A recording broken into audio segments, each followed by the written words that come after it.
রাধে রাধে। নমস্কার বন্ধুরা, আশা করি সকলে ভালো আছেন আমাদের পরম প্রিয় সখা শ্রীকৃষ্ণের আশীর্বাদে। আজকে কথা শ্রীকৃষ্ণকে শোনাবো এক অনন্য অসাধারণ কাহিনী। বন্ধুরা জানেন, একদিন আমাদের সবার প্রিয় রায়কিশোরী নিজের মনে পথে হাঁটছিলেন। তবে আজ তার মনে এক অদ্ভুত অস্থিরতা। শ্রী রাধা লক্ষ্য করলেন তাহার নিজের ছায়া নেই। শ্রী রাধা ভাবলেন, মানুষের তো ছায়া হারায় না, কিন্তু আমার ছায়া কোথায় গেল?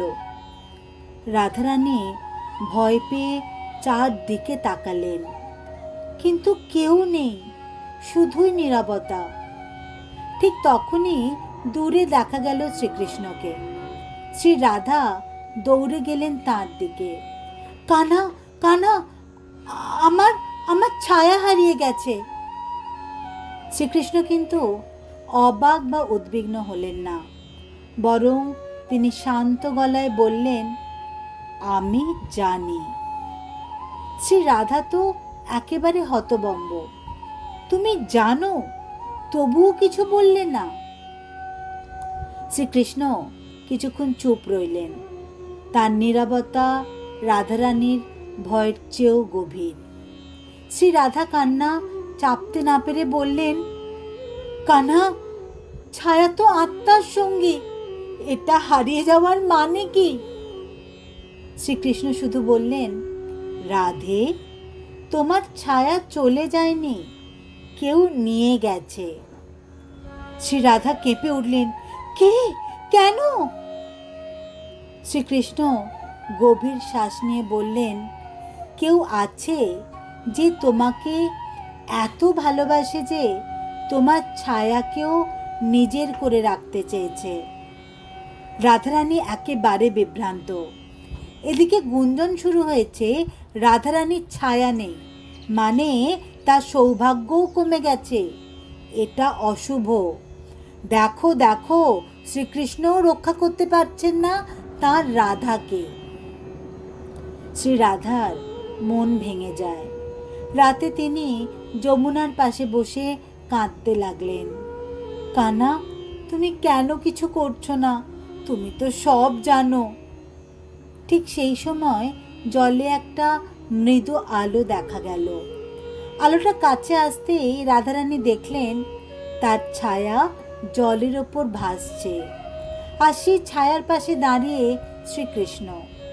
শ্রীকৃষ্ণ রাধারানীর ঠিক সামনে এসে বললেন, রাধে, কেউ তোমার ছায়া নেয়নি, আমি লুকিয়ে রেখেছিলাম।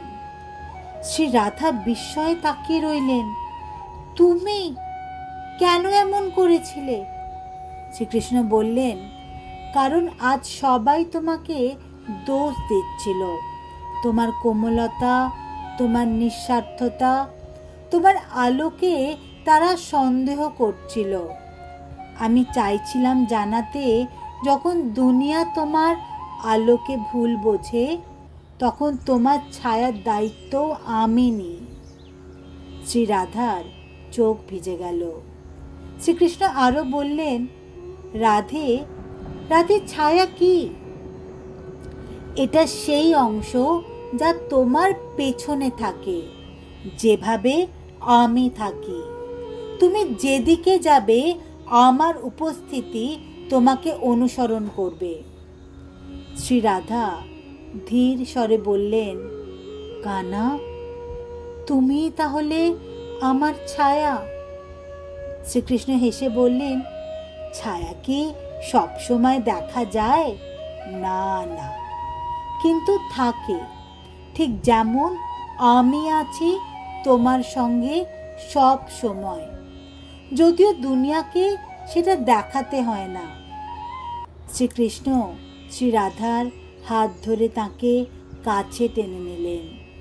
যমুনার জলে দুজনের প্রতিবিম্ব জল জল করছে, একসঙ্গে ছায়া সহ। শ্রী রাধা তার বুকে মাথা রেখে বললেন, আমি তোমার থেকে কিছু হারিয়ে যাওয়ার ভয় পাই না কানা, কারণ তুমি থাকলে আমার সব ফিরে আসে। শ্রীকৃষ্ণ মৃদুস্বরে বললেন, তোমার ছায়া তুমি হারালেও আমি কিন্তু তোমাকে কখনো হারাতে দেব না।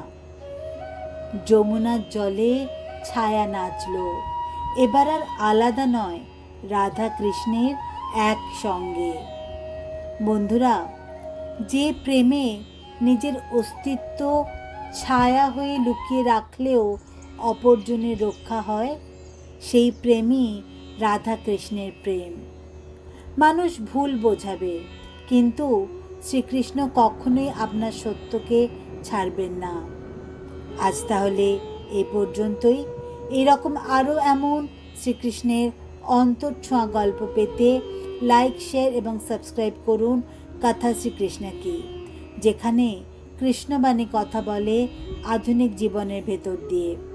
और अगर आप ऐसे ही श्री कृष्ण स्टोरी हिंदी में सुनना पसंद करते हैं तो प्लीज़ स्टे कनेक्टेड विद लीला राधे कृष्ण की यूट्यूब चैनल। भगवान श्रीकृष्ण আপনাদের সকলের জীবনে আলো, শক্তি ও ভালোবাসা দান করুন এই প্রার্থনাই জানাই। সবাই ভালো থাকবেন, সুস্থ থাকবেন। নমস্কার, জয় শ্রীকৃষ্ণ।